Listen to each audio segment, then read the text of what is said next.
হযরত ওমর রাদিয়াল্লাহু তাআলা আনহুর জামানায় একজন গায়ক তিনি গাইতেও পারতো, নাচতেও পারতো, টাকার দ্বারা সে গাইতো এবং নাচতো। বুড়ো হইয়া গেছে, মানুষের দাওয়াতও দেয় না, গাইতেও পারে না, কণ্ঠ ভালো না, শরীরে শক্তিও নাই যে সে নাচবে, মানুষ আনন্দ উল্লাস করবে, টাকা দেবে।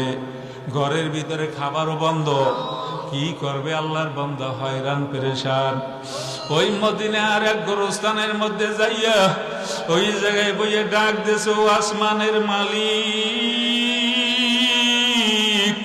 তুমি ছাড়া আমার কেহ নাই।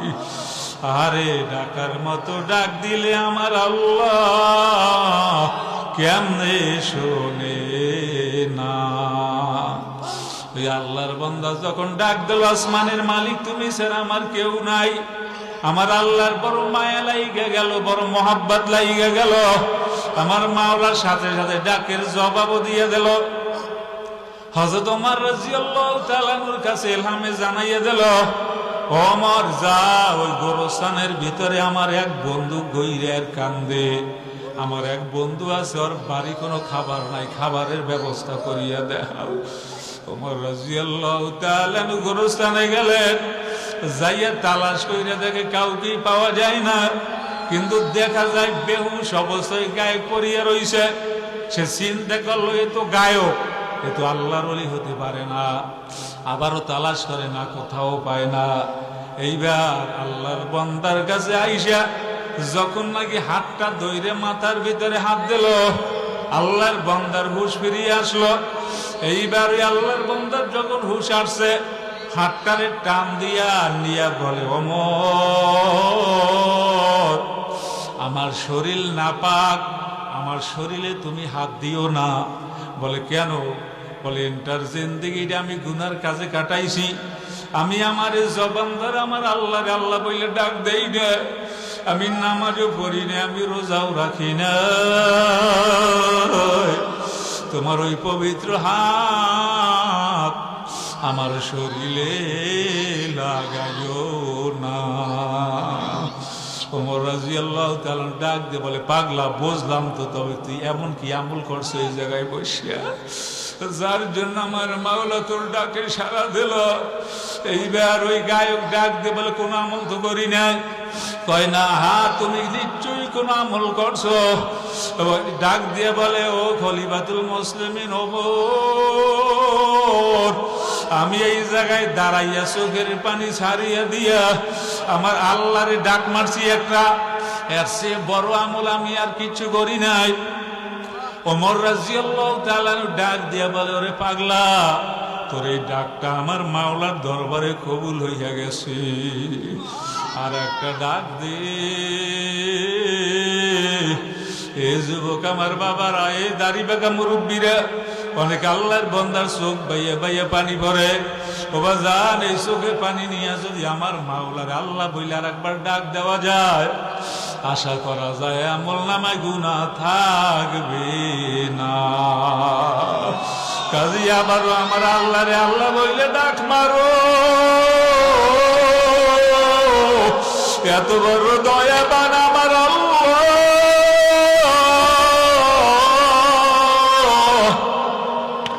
ওই আল্লাহরে আল্লাহ বললে ডাক দিতে এখন লজ্জা হয়, ওই আল্লাহরে আল্লাহ বললে ডাক দিতে এখন আপনার আমার ভয় লাগে।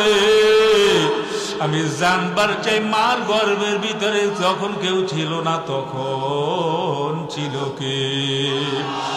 জোরে গান, কে ছিল?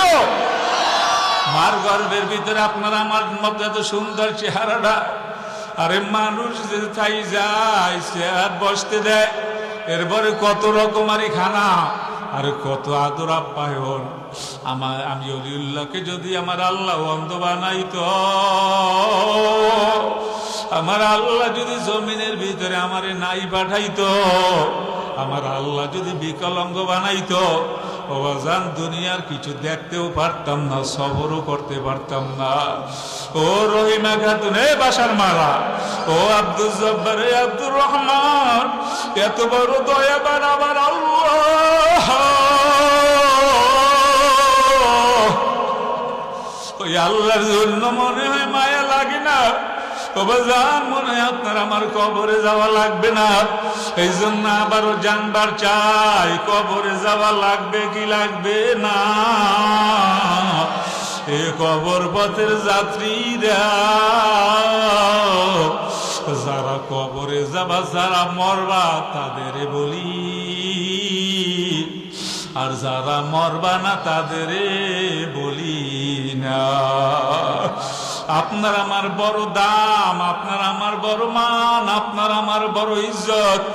আরে বাজান, এখন যদি আপনার আমার রুহটা বাহির হইয়া যায়, ও বাজান তোমার বাড়ি নেবে ঠিক, ঘরে উঠাবে না। ওই ছেলে বলবে মরা লাশ আমাদের ঘরে ঢুকাইও না, ওই মেয়ে বলবে মরা লাশ ঘরে ঢুকাইও না। হায় রে দুনিয়া, কোন দুনিয়ার জন্য পাগল হইলাম? ও বাজান, কার জন্য গাড়ি করলাম, কার জন্য বাড়ি করলাম, কার জন্য রুম সাজাইলাম? আপনারা আমার জান্নাত সাজানো বাবা হলো না। আরে কত জায়গায় মানুষ মারা যায়, মার লাশ কাদের ভিতরে লইয়ের গোরস্থানে যায়, পিছনে পিছনে ছেলে মেয়ে দৌড়ের মা মা বলিয়া ডাকে। বাবা কত জায়গায় পুরুষ মারা যায়, খাটটা কাদের উপরে লইয়া ওই গোরস্থানে দিয়ে রওনা দেয়, পিছনে পিছনে ছেলে মেয়ে কান্দে, আরে ডাকে বাবা বলিয়া। না বাবা, ওই বাবা ডাকে সারাও দেয় না। আরে মহিবুর গেলাম মাহফিলে, এক আল্লাহর বান্দা একটা শিশু কোলের মধ্যে নিয়ে আমার কাছে আসছে, বলে হুজুর ফু দিয়া দেন। আমি ফু দিয়া রাগ হয়ে গেছি, ঘুমন্ত ছেলেটারে কেন নিয়ে আসছো? এবার আল্লাহর বান্দার বলি যাও নিয়ে বাসায় ঘুমলো ইয়ে রাখো। আল্লাহর বান্দা চোখের পানি ছাইরা দিয়া বলে হুজুর না, বাসায় নেওয়া যাবে না। আমি বললাম কেন? বলে হুজুর শুনবেন নাকি? আমি বললাম হা। আল্লাহর বান্দা তার সামনে আমার সামনে বাচ্চাটারে শোয়াইয়া দিয়া আল্লাহর বান্দা বলে হুজুর এই কয়দিন আগে ওর মা মারা গেছে, আমারে হইল ছেলে। আর ঘুমে গুনে জাগিয়া এরপরে দেখে ঘর ভর্তি মানুষ। জিজ্ঞেস করে এত মানুষ কেন? সবাই বলে তোর মা মারা গেছে। আল্লাহর বান্দা বলে মারা গেলে কি হয়? কয় কবরে ঘুমলো। আল্লাহর বান্দা ডাক দিয়ে বলে আমার মা কই? ওই আল্লাহর বান্দিরে খাটের উপরে শোয়াইয়া ওই ঘরের এক কর্নারের মধ্যে রাখা হইল। এইবার আল্লাহর বান্দারা ডাক দিয়ে বলে তোর মা তো ওই খাটের উপরে। ওই ছেলেরা দৌড় দিয়া আর মার কাছে গেছে, সবাই চেহারার কাপড়টা ওপেন কইরা দিছে। ওই আল্লাহর বান্দা মার চেহারার দিকে তাকাইয়া মা মা বলিয়া ডাক মারছে। এইবার খাটটারে দইরা তার বাবারে ডাক দিয়ে বলে বাবা মা মারা গেছে বুঝি, তবে মায়ের ঘরের কোনারে রাখো, কবরে দিও না। আমার মাই ঘরের কর্নারে থাকবে, আমার যখন মন চাইবে আমি মার চেহারাটা উদম করে দেখে যাব। ওই সন্তান তো জানে না ওর মরা মায়ের দুনিয়ায় রাখা যাবে না। আল্লাহর বান্দা ডাক দিয়ে বলে হুজুর আমরাও সহ্য করতে পারি না, ছেলেটারে দরিয়া জানাজা পড়াইয়া কবরে রাখছি। আরে সবাই কান্নাকাটি করতেছে, কোন ফাঁকে যেন ছেলেটা কবরের কাছে যাইয়া এরপরে কবরটা ছাড়াই আর বলে মায়ের উঠাইয়া ঘরে লইয়া যাব। সারাদিনের নৌকার মাঝিরা, এ কবর পথের যাত্রী রে, ওখানে একটা বড় চোখের মধ্যে কি পানি আসে না?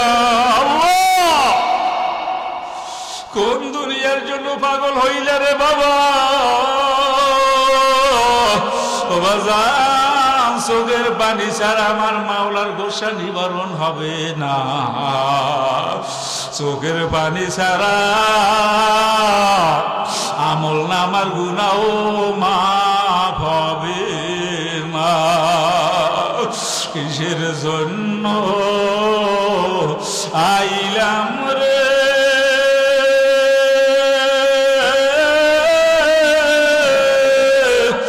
এই প্রেমের বাজারে,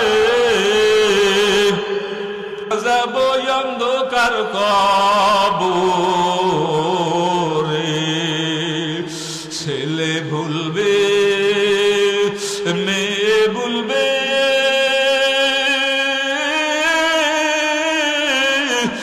ভুলবে সাদের স্ত্রী।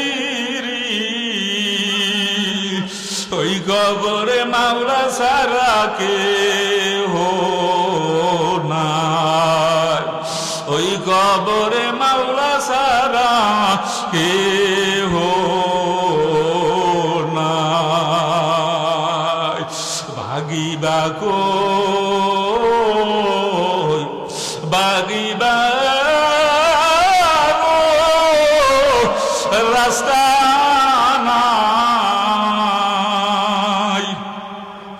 ওই কবরে মাওলা সারা কেহ নাই, ওই কবরে